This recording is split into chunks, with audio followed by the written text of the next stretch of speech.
નો પવિત્ર દિવસ, શિક્ષાપત્રીનો પવિત્ર દિવસ અને પૂજ્ય શાસ્ત્રીજી મહારાજનો જન્મદિવસ એવા ત્રિવેણી સંગમે ગઢડામાં ભગવાન સ્વામિનારાયણના પ્રસંગોને લઈ અને એક વર્લ્ડ ક્લાસ એક્ઝિબિશન એનો શુભારંભ થયો છે.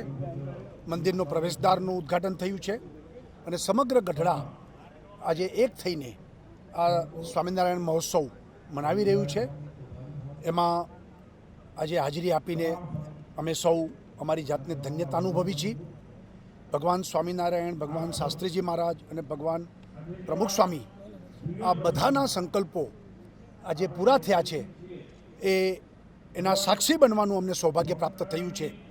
એ પણ અમારી જાતને અમે ધન્ય અનુભવી છીએ. આપણું ગુજરાતનું નામ ગઢડા દ્વારા ઇન્ટરનેશનલ લેવલ ઉપર આજે મોટું થયું છે અને ગુજરાતનું પણ ગૌરવ વધ્યું છે. એનો પણ આપને ખૂબ આનંદ છે.